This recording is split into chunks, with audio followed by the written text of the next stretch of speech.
ওয়াক্কাস, আরেকজনের নাম ওহাব ইবনে মালিক, আরেকজনের নাম কাসেম ইবনে হুজাইফা, আরেকজনের নাম উরওয়া ইবনে সাসা। দুইজন এখান থেকে চীনে গেছেন, দুইজনের কবর চিহ্নিত আছে। একজনের কবর চীনে আবু ওয়াক্কাস রাদিয়াল্লাহু তাআলা আনহুর কবর গোয়ানজুতে এখনো আছে। আরেকজনের কবর মঙ্গোলিয়ার বর্ডারে, ওহাব ইবনে মালিক রাদিয়াল্লাহু তাআলা আনহুর কবর মঙ্গোলিয়ার বর্ডারে এখনো চিহ্নিত আছে। কিন্তু দুইজনের কবর এই মাটির নিচে আছে, কিন্তু কোনো চিহ্নিত নাই। একজন কাসেম ইবনে হুজাইফা, দ্বিতীয় উরওয়া ইবনে সাসা। এই দুইজনের কবর কিন্তু এই মাটির নিচে এখনো আছে। এই জন্য এই মাটির 1400 বছর আগের একটা ইতিহাস আছে, যেটা দুনিয়ার কোনো মাটির নাই। এই মাটির নিচে যতটুক কোরবানি লুকায়িত আছে, ওই যুগে আল্লাহর রসুলের হিজরতের আগে হিজরত করে বাংলাদেশের মাটিতে আসা এই হিজরতের কোরবানি এই মাটির নিচে লুকায়িত আছে। আর যারা আসছেন এরা একজনও ফিরা যান নাই। শুধু একজনের ইতিহাস পাওয়া যায় তারিখে চীনের ভিতরে। আবু ওয়াক্কাস রাদিয়াল্লাহু তাআলা আনহু 18 মাস চলার পরে, আমি উলামাদের মজলিসে বলতেছি, তাহকিক করে দেখেন, তারিখে চীনে লেখা আছে আবু ওয়াক্কাস রাদিয়াল্লাহু তাআলা আনহু যখন 18 মাস পায়দল চলার পরে মদিনা ফিরত যান, আর বাবে মদিনা দিয়া যখন ঢোকেন, তো সাহাবায়ে কেরামকে জিজ্ঞাসা করছিলেন আল্লাহর রসুল কিরকম আছেন। তো যাকে জিজ্ঞাসা করছে সে জবাব দিছিলেন, ইন্তাকালা রাসূলুল্লাহ ইলা জাওয়ারি রাহমাতিল্লাহ। আল্লাহর রসুল তো দুনিয়ার থেকে চলে গেছেন। তো আবু ওয়াক্কাস রাদিয়াল্লাহু তাআলা আনহুর মন কিরকম ভাঙ্গা ছিল, ওটা উনি আর আল্লাহ বলতে পারে, দুনিয়ার কোনো ভাষা এটা ব্যক্ত করতে পারে না। উনি মসজিদে নববীতে যে সালাম দিয়া যখন ঘুমায়া পড়ছেন, তো স্বপ্নে যুগে উনি দেখছেন যে আল্লাহর রসুল বলতেছিল, আবা ওয়াক্কাস মা বাআসতুকা লিতারজি। আবু ওয়াক্কাস, তোমাকে তো ফিরত আসার জন্য পাঠানো হয় নাই, তুমি ফিরত আসলে কেন?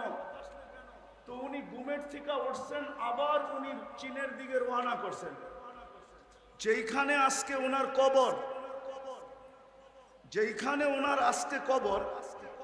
আমি হয়তো 11 তারিখে ইনশাআল্লাহ 20 তারিখে পৌঁছবো ওইখানে, না আজকে রাত্রেই আমার সফর আছে। ফিরতি পথে আমি চায়না হয়ে আসবো, গোয়াংজু হয়ে আসবো। ওইখানে ওনার কবর আছে, উনি ফিরে আসছেন আর নিজের হাতে মসজিদ বানাইছেন। ওই মসজিদে এখনো ওনার হাতের লেখা খচিত আছে। মসজিদের নাম ছিল মসজিদ মুশতাক ইলার রাসূল। বাবার বিষয় কিন্তু মসজিদ মুশতাক ইলার রাসূল। আল্লাহর রসুলের জন্য পাগল প্রায় যেই ব্যক্তিরা, ওদের মসজিদ। তো যেটা বলতেছিলাম, আজকে 92% মুসলমান। তারপরও আমরা জানি আমাদের দেশে আমরা কতটুকু দীক্ষিত, কতটুকু বঞ্চিত, কতটুকু লাঞ্ছিত, কতটুকু আমরা অবহেলিত, কতটুকু আমরা নির্যাতিত। মনে হয় বুঝাইতে পারি নাই। সারা দুনিয়ার মুসলমান দেশেই মুসলমান নির্যাতিত। কারণ কি? 200 কোটি সম্পদ 70% আমাদের কাছে। দুনিয়ার তেল বলেন মুসলমানের কাছে, দুনিয়ার গ্যাস বলেন মুসলমানের কাছে, দুনিয়ার সোনা বলেন মুসলমানের কাছে, দুনিয়ার সবচেয়ে বড় টাকা মুসলমানদের কাছে। মুসলমানের চেয়ে বড় টাকা দুনিয়ার কারো কাছে নাই। 4 থেকে 5টা দেশ যদি এক হয়, তাহলে সারা দুনিয়া এরা কিনতে পারে। এত বড় টাকা মুসলমানের কাছে। দুনিয়ার সবচেয়ে বড় টাকা কুয়েতের কাছে, দুনিয়ার সবচেয়ে বড় টাকা ওমানের কাছে, দুনিয়ার সবচেয়ে বড় টাকা বাহরাইনের কাছে, দুনিয়ার সবচেয়ে বড় টাকা ব্রুনাইয়ের কাছে। তারপরও মুসলমান ঘৃণিত, অবহেলিত কেন? আমার প্রশ্ন বলতে পারেন, কথা বলার ঢংও বলতে পারেন।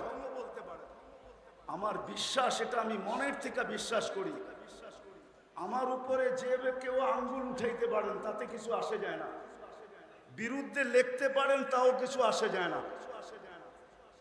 কিন্তু আমার মন বলে, আমার তাখায়ুল বলে রাসূলুল্লাহ সাল্লাল্লাহু আলাইহি ওয়াসাল্লামের আদর্শের কারণে, যাকে আল্লাহ আদর্শ বানায় পাঠাইছেন, লাকাদ কানা লাকুম ফি রাসূলিল্লাহি উসওয়াতুন হাসানাহ, যেই হেদায়েতের চাওয়া আমরা প্রত্যেক নামাজের ভিতরে চাই, সূরা ফাতিহা ব্যতীত যেই নামাজ হয় না, যার ভিতরে মৌলিক বিষয় হলো ইহদিনাস সিরাতাল মুস্তাকিম।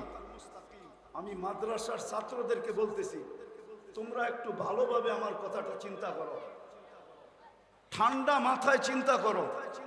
যেই হেদায়েত আমরা প্রত্যেক রাকাতে চাই, যেই হেদায়েত মানুষের জীবনের ভিতরে সবচেয়ে বড় জিনিস, হেদায়েত প্রাপ্ত যে হয়, খোদার কসম তার কোন জিনিস দ্বারা মানুষ কষ্ট পায় না, এমনকি পিঁপড়া পর্যন্ত কষ্ট পায় না। আমি আমাদের আকাবেরদের জীবনীর ভিতর থেকে একটা জীবনী বলতে চাইতেছি। হুসাইন আহমদ মাদানী রহমতুল্লাহ আলাইহি একবার হাটহাজারী মাদ্রাসায় আসছিলেন। আজ থেকে 50 বছর আগের কথা হবে, কারো মনে আছে কিনা আমি জানি না। আহমদ শফি সাহেব রহমতুল্লাহ আলাইহি যদি জীবিত থাকতেন, তাইলে ওনার কাছ থেকে হয়তো আমার কথাটাকে সত্যায়িত করা যেত। ওই সময় কোনো নলের ব্যবস্থা ছিল না, হাটহাজারীর পুষ্কুনির সিঁড়িতে বসা উজু করতে হতো। হুসাইন আহমদ মাদানী রহমতুল্লাহ আলাইহি উজু করতেছিলেন।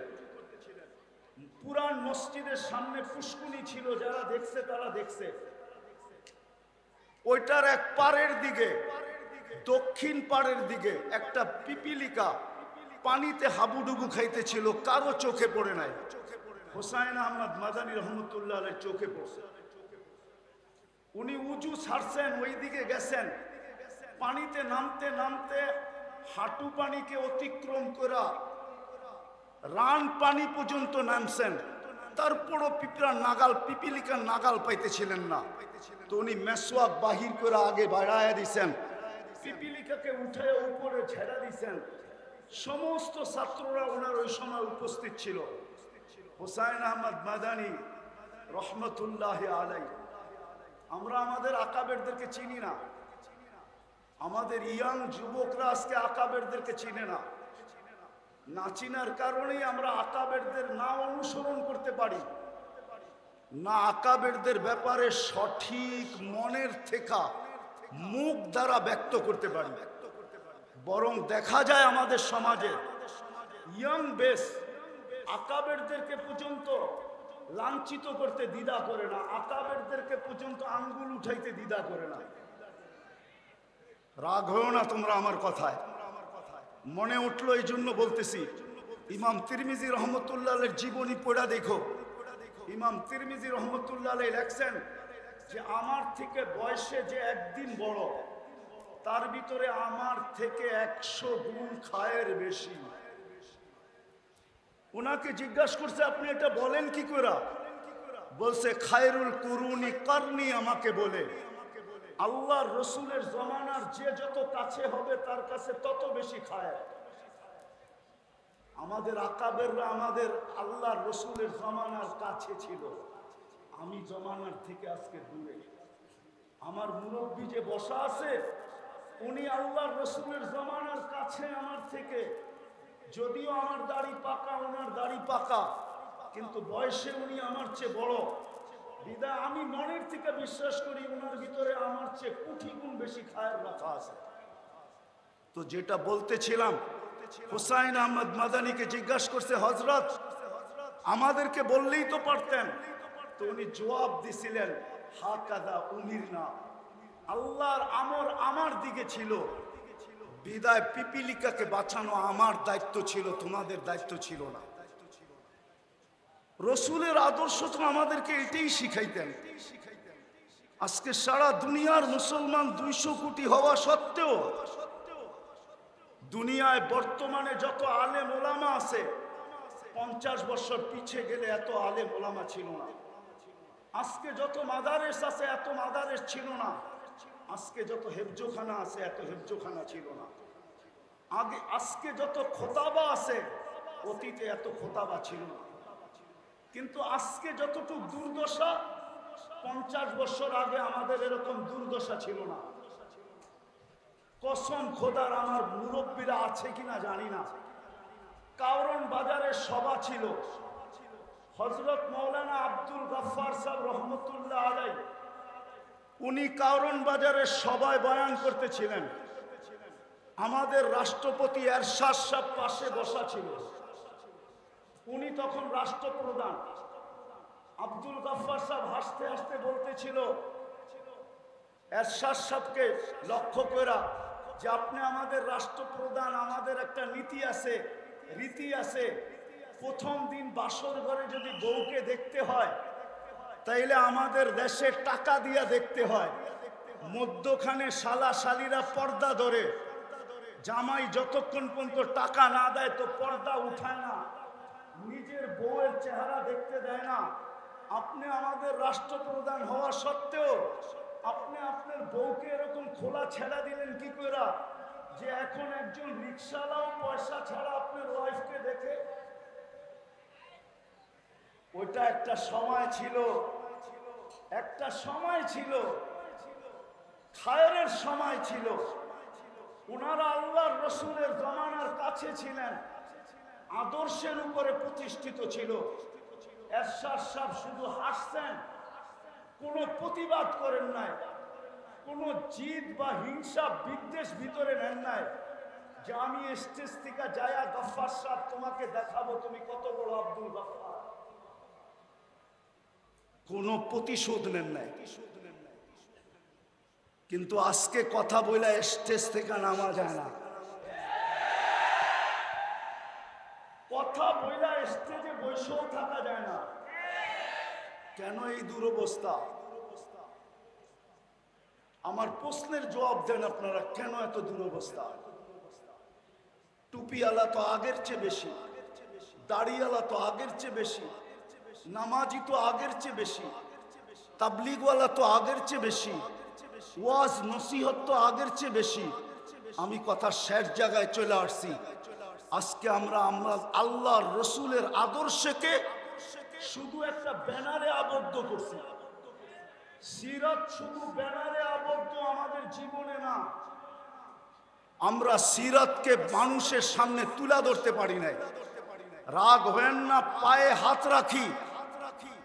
গত বৎসরও এখানে সিরাত মাহফিল ছিল, এর আগের বৎসরও ছিল, এর আগের বৎসরও ছিল, এই বৎসরও সিরাত মাহফিল আছে।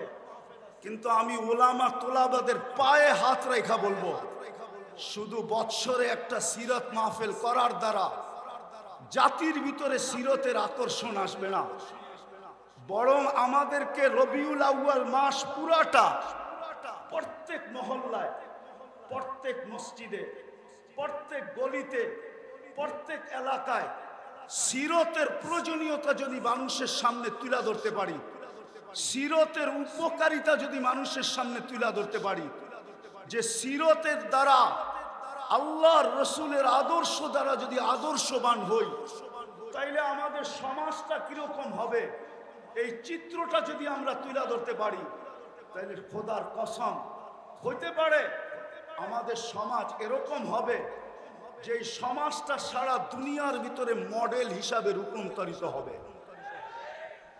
যদি সারা রমজানে যদি পুরা রমজানে ফাজাইলে রমজান পড়া হইতে পারে,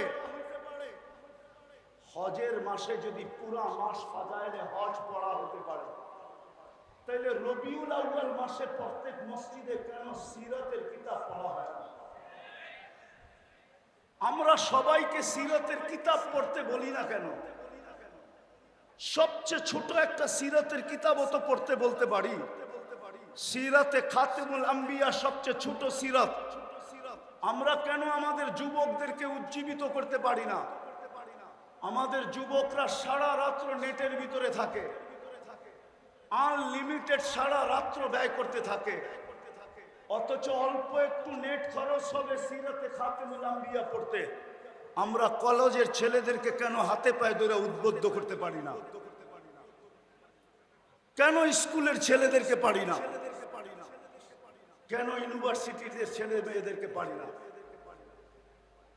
আমার কথা একমত হবেন কি হবেন না জানি না। আমি দুনিয়া ঘুরা বলতেছি, আমি আপনাদের স্বাধীনতা দেখি নাই, কেননা আমি জুলাইয়ের 18 তারিখে চলে গেছি। আমি আগস্টের 18 তারিখে বাংলাদেশে আসছি। আমার সফর ছিল ইংল্যান্ড, কানাডা, মিশর, সৌদি আরব হয়ে আমি দেশে আসছি।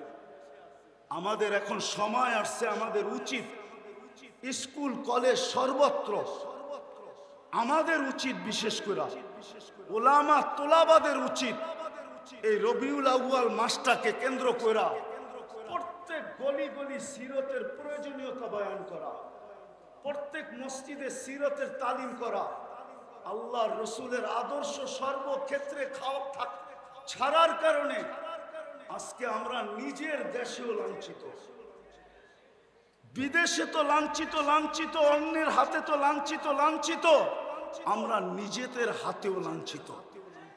আজকে আমরা সিরতকে ছেড়া দিছি, রসুলের আদর্শকে ছেড়া দিছি।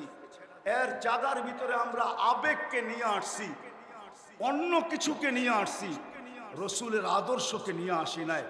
আসেন, যেই রসুল 23টা বছর চোখের পানি ঝরায়া আল্লাহর কাছ থেকে আমাদেরকে, সমস্ত উম্মতের ভিতর থেকে আল্লাহর কাছ থেকে আমাদেরকে যা নিয়া দিছেন, যেই মর্যাদা আমাদেরকে পাওয়ায়া দিছেন, এর চেয়ে বড় মর্যাদা কি হইতে পারে?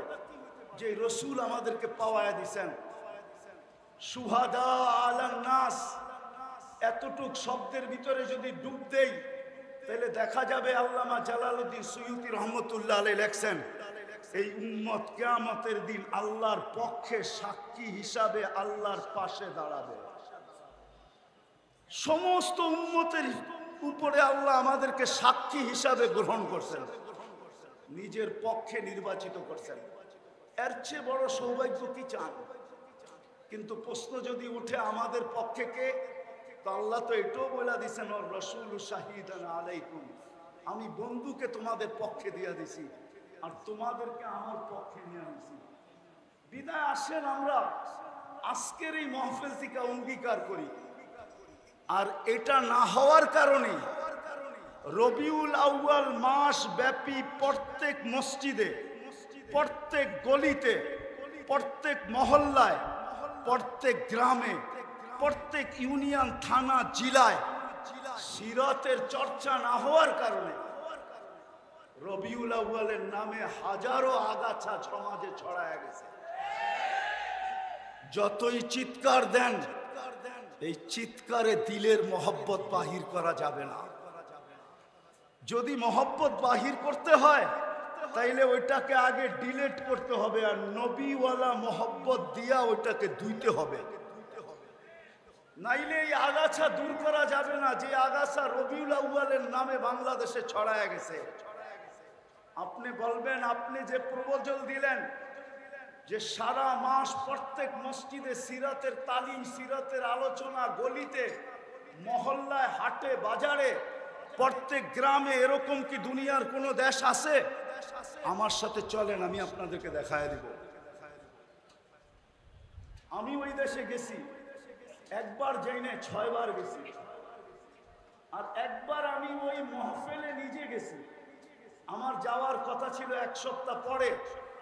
আমাকে ওনারা চিঠি পাঠাইছেন, আমাদের এইখানে 1 মাস সুদানে সিরতের আলোচনা হয়, টানা 1 মাস, রবিউল আউয়ালের 1 থেকে নিয়ে 30 তারিখ পর্যন্ত। আপনি যখন আসবেন তো 1 সপ্তাহ আগে আসেন। আপনি আরবি না বলতে পারলেও ভাঙ্গা ভাঙ্গা যা বলতে পারেন, আমরা আপনার মুখ থেকে কিছু শুনতে চাই। এখনো আপনি সার্চ দিয়া দেখতে পারেন, সুদানে 1 মাস সিরতের চর্চা হয়, সিরতের 1 মাস। আপনারা আর কয়জন? এক এক মজমায় 4 থেকে 5 লক্ষ লোক থাকে। চলেন, আমি ইয়ামান 4 বার গেছি। ইয়ামানে 1 তারিখ থেকে 30 তারিখ পর্যন্ত, মাসের শেষ পর্যন্ত প্রত্যেক মসজিদে সিরতের চর্চা হয়। দুনিয়ায় আরো দেশ আছে, মরক্কো, জাজায়ের, টিউনিসিয়া, মরিতানিয়া, সারা মাস সিরতের চর্চা হয়। আজকে যদিও আমি আসার ছিলাম না, কিন্তু এমাদউদ্দিন সাহেবের বারবার ফোনের কারণে আসছি। আমি রাত্রি চলে যাব আমার সফর কোরিয়ায়, কিন্তু আমি আসছি আপনাদের কাছে শুধু এই দরখাস্তটা রাখার জন্য।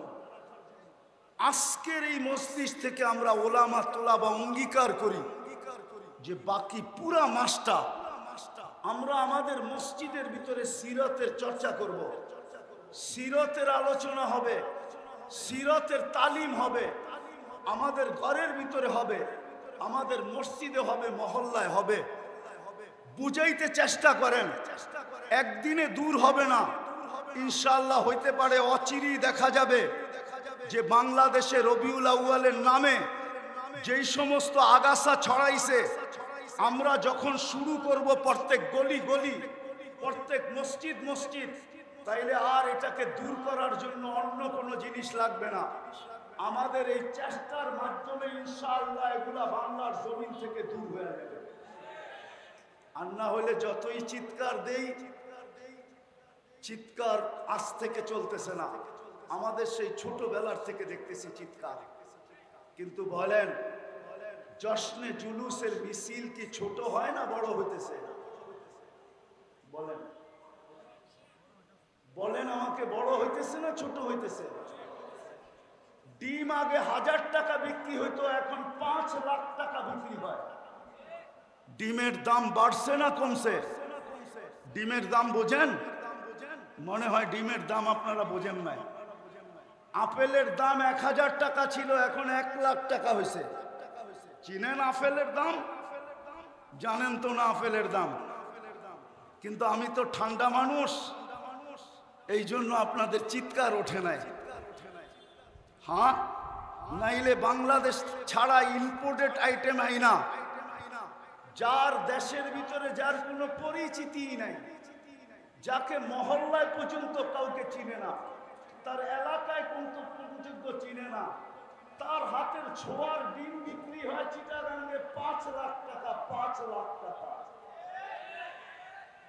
মনে হয় বুঝাইতে পারি নাই, মনে হয় বুঝাইতে পারি নাই। কি বুঝছেন?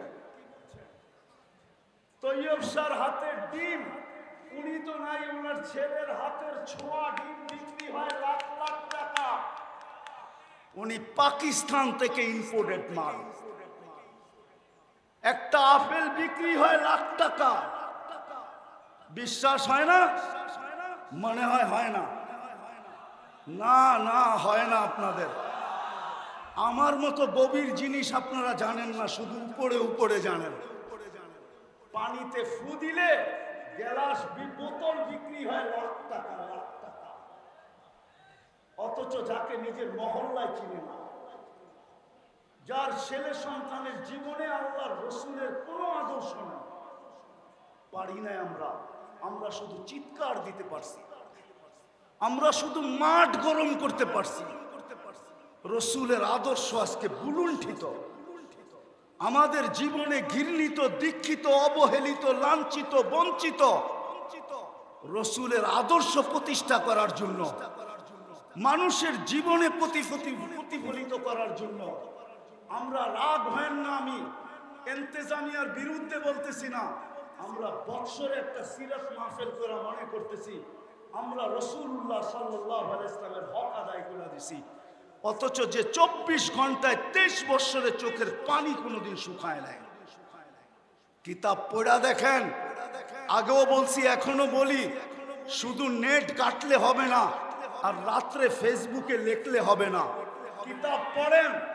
আল্লাহর রাসূলের 23 বছরের চোখের পানি শুকায় নাই।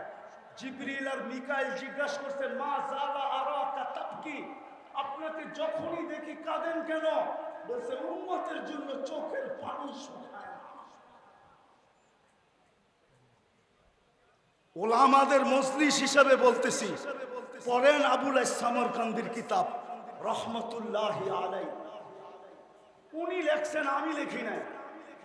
উনি কিতাবে লেখছেন, আমি লিখি নাই। আমি বলতেছি, আপনি তালাশ করে সত্যায়িত প্রমাণ করেন। উনি লেখছে আল্লাহ রসুল কবর থেকে উঠবে, ওহুয়া ইয়াবকি ওয়া ইয়াকুল, চোখে পানি নিয়ে উঠবে আর চিৎকার দিতে দিতে উঠবে, জিবরিল ময়দান তো খালি, আমার উম্মত কোথায়? ডাইনে দেখি উম্মত নাই, বামে দেখি উম্মত নাই, সামনে দেখি উম্মত নাই, পিছে দেখি উম্মত নাই। জিবরিল সান্ত্বনা দিবে, মা শাক্কাল আরদা আহাদুন ইল্লা আনতা, আপনি ব্যতীত জমিনের উপরে কাউকে উঠানো হয় নাই, উম্মত উঠে নাই, আপনি চিন্তিত হয়েন না, আপনি পেরেশান হয়েন না, উম্মত ওঠে নাই, উম্মত হারায় যায় নাই, আপনার পরে উম্মত উঠবে। যেই উম্মতের মানুষ একটা ইউনিয়ন পরিষদের চেয়ার পাওয়ার জন্য মরতে রাজি, মারতে রাজি, বুকের তাজা রক্ত দিতে রাজি, সন্তানকে এতিম করতে রাজি, নববধূকে বিধবা করতে রাজি, ওই রসুল কিয়ামতের দিন সাল্লাল্লাহু আলাইহি ওয়াসাল্লাম মাকামে মাহমুদ পাবেন। কিন্তু উলামা বলো বসবেন কিনা? বলেন আপনারা বসবে কিনা মাকামে মাহমুদে গিয়া? বরং বুখারী রহমতুল্লাহ আলাইহি তো বলে হাত রেখা দাঁড়ায় থাকবে। কেন বসবেন না? এত দামি চেয়ার, মাকামে মাহমুদ, যার উম্মত ইউনিয়ন পরিষদের চেয়ার পাওয়ার জন্য, কাউন্সিলরের চেয়ার পাওয়ার জন্য, ছোট একটা এলাকার নেতা হওয়ার জন্য, জান দেওয়ার জন্য তৈয়ার, আর উনি মাকামে মাহমুদে বসবেন না কেন? যে রসুল কিয়ামতের মাঠে বসবে না, বলবে আমি বসবো না, দুই কথা লেখা আছে, চেয়ার যদি আমাকে উড়ায় জান্নাতে নিয়ে যায় তাহলে আমার উম্মতের কি হবে? দ্বিতীয়, আমি উম্মতের সাথে অঙ্গীকার করছি হাউজে কাউসারে সাক্ষাৎ করব, আমি অপেক্ষা করব, উম্মত যেন হাউজে কাউসারে এসে অপেক্ষা না করে। তৃতীয় লেখছেন, আমি 3 জায়গায় ছুটতে থাকবো, আমি এই চেয়ারের মজা নিব তো নিব কখন? আমি তো হাউজে কাউসারে যে পানি পান করাবো, মিজানে যায় দেখবো পাল্লা কিরকম, সামনে ঝুঁকে না পিছে ঝুঁকে, আমি তো পুলসেরাতে ছুটা যাব, আমার উম্মত পার হইতে পারতেছে কি পারতেছে না, আমি তো ময়দানে চিৎকার দিতে থাকবো উম্মতি উম্মতি বইলা, যদিও নাকি সমস্ত নবী রসুল চিৎকার দিবে নাফসি নাফসি বইলা, আমি তো 3 জায়গায় চিৎকার দিতে থাকবো, ছুটবো আর দৌড়াবো আর বলবো উম্মতি উম্মতি। আমি এই চেয়ারের মজা নিব তো নিব কোথায়? ওই রসুল যিনি উম্মতের জন্য এতটুকু দিয়া গেছেন, বলেন আজকে তার আদর্শ শুধু দাড়িতেই নিবদ্ধ, শুধু টুপিতেই, শুধু পাগড়িতেই, শুধু একটা জুব্বাতেই, শুধু সকাল বিকাল জিকিরেই, শুধু দাওয়াতেই? ওই রসুল আদর্শ দিয়া গেছেন আমাদেরকে। আজকে মুসলমান ওই আদর্শের, আমি তো ফিলিস্তিনের জমিন 14 বছর আগে চইসা আসছি, 14 বছর। আপনি তো মিডিয়ায় দেখা চিৎকার দেন, আপনার সাথে আমার কোনো বিরোধ নাই, কিন্তু আমার মতো ওই জমিন চইসা দেখেন না আপনারা। আমি অহংকার করে বলতেছি না, আগে 99টা বলতাম, আজকে 102টা বলতেছি। 102টা দেখা শেষ, আমার পয়সা থাকলে আরো দেখার ইচ্ছা আছে। আমি 14 বছর আগে ফিলিস্তিন দেখা আসছি। আপনি দিয়ে মুসা শুনছেন, কিন্তু এই চোখ দিয়ে দেখেন নাই। আপনি দিয়ে খলিল শুনছেন, যেখানে ইব্রাহিম আলাইহিস সালাম শুয়ে আছে, এই চোখ দিয়ে দেখেন নাই। আমার চেয়ে বেশি ব্যথা আপনার দিলে না, আমি বিশ্বাস করি, কেননা আমি দিয়ে মুসা দেখা আসছি। আমি ইব্রাহিম আলাইহিস সালামের ওয়াদি দেখা আসছি। ওয়াদিয়ে ইব্রাহিম, যেখানে উনি শুয়ে আছেন, ফিলিস্তিনের জমিন আমি চইসা আসছি। যেই জমিনের প্রত্যেকটা বালুর কণার সাথে বরকত মিশ্রিত, ওয়া বারাকনা হাওলা, ওই জমিন যেখানে আল্লাহ ১৬ লক্ষ নবীদেরকে জীবিত করে একত্রিত করছেন, আর ওই নামাজ যেখানে মুহাম্মদুর রাসূলুল্লাহ ইমামতি করছেন, ওই জায়গার থেকে আল্লাহর রাসূল আরশের টেকআপ করছেন। মক্কা থেকে বাইতুল মুকাদ্দাস পর্যন্ত রানওয়ে ছিল, বাইতুল মুকাদ্দাস থেকে টেকআপ করে উপরে উঠছেন।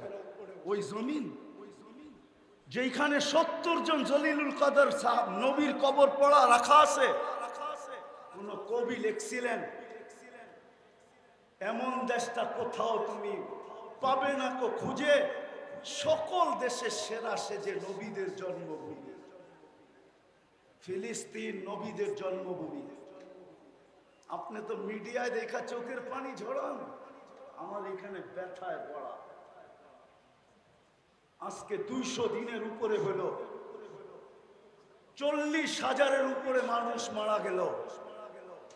ওরা প্রতিদিন 6 ওয়াক্ত নামাজ পড়ে, 5 ওয়াক্ত তো পড়েই পড়ে, আর প্রতিদিন 1 ওয়াক্ত জানাজার নামাজ পড়ে। গত রমজানের হেরেমের কান্না দেখে আমার বিশ্বাস হইতেছিল, মনে হয় এইবার 1 ঈদ হবে না, 2 ঈদ হবে। বাইতুল মুকাদ্দাসের স্বাধীন, ফিলিস্তিনের স্বাধীনতার ঈদ হবে, আর রোজার ঈদুল ফিতর হবে। কেননা আমার এই ছোট জীবনে যতবার রমজানে গেছি, গত রমজানের মতো আইম্মাদের, হেরেমের ইমামদের কান্না আমি কখনো দেখি নাই, মুসল্লিদের কান্না কখনো দেখি নাই। 2 হেরেমের জমিন ভাইসা গেছে কান্না। কিন্তু ভাবছিলাম দোয়া মনে হয় কবুল হবে। কিন্তু রমজান পার হয়ে, কোরবানি পার হয়ে আবার রমজান আসতে শুরু করলো, কিন্তু আজ পর্যন্ত দোয়া কবুলের কোনো চিহ্ন দেখতেছি না। মনে হয় ইব্রাহিম ইবনে আদহাম রহমতুল্লাহ আলাইহির কথা সত্য। ইব্রাহিম ইবনে আদহামকে জিজ্ঞাসা করছিল, ইব্রাহিম দোয়া তো করি, চোখের পানি তো ঝরে, কিন্তু কবুল হয় না কেন? তো ইব্রাহিম হাসি দিয়া বলছিল, তাসির রাসূল, আল্লাহর রাসূলের আদর্শের নাফরমানি করবে আর ভাববে দোয়া কবুল হবে। দোয়া কবুল হওয়া তো দূরের কথা, তোমাদের দোয়া মাথার উপরে ওঠে না।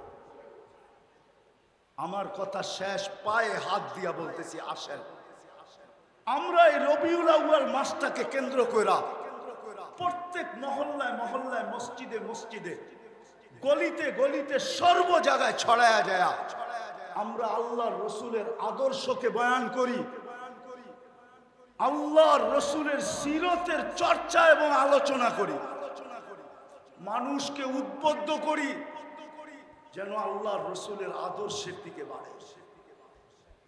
এইভাবে যদি আমরা প্রত্যেক গলি গলি একটা পরিবেশ তৈরি করতে পারি, তাহলে আমার বিশ্বাস, আমার জাতিকে আমি চিনি, 1400 বৎসরের তারিখ দিয়া চিনি। আমার জাতি ইনশাআল্লাহ একদিন জায়গা উঠবে, আর আমরা যা চাই এটা আওয়াজবিহীন আমার জাতি কাঁধে নিয়ে দাঁড়ায় যাবে। কেননা এই জাতি জুলুম বেশি দিন সহ্য করতে পারে না। এই জাতিকে আপনারা আধ্যাত্মিকভাবে চিনেন না। বাংলার জাতি আর এই মাটি আধ্যাত্মিকভাবে আপনারা চিনেন না। একটু ইঙ্গিত দিছিলাম আমি যে 1400 বৎসর আগের কোরবানি এখানে ঢুকানো আছে, কিন্তু আমাদেরকে একটু সজাগ হইতে হবে। প্রত্যেক মসজিদ মসজিদ, মহল্লায় মহল্লায় আমার বিশ্বাস উলামায়ে কেরাম এইখান থেকে আজকে প্রোগ্রাম বানাবে যে আমরা ঢাকা শহরের একটা গলি রাখবো না, একটা মসজিদ রাখবো না, একটা ওয়ার্ড রাখবো না। আমরা সিরতের প্রোগ্রাম দরকার হইলে ডেইলি 5টা 10টা করব। আর আলহামদুলিল্লাহ ঢাকা শহরে উলামায়ে কেরামের অভাব নাই।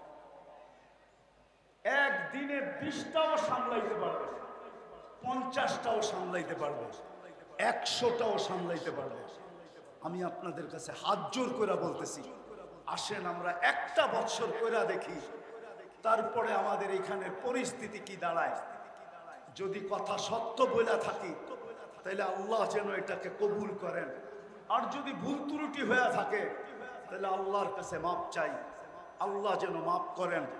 সবার কাছে দোয়া চাই, আল্লাহ যেন সুস্থ সবল ভাবে আবার এই মাটিতে সফর শেষ করে আবার ফিরে নিয়ে আসেন। ওমা আলাইনা ইল্লাল বালা।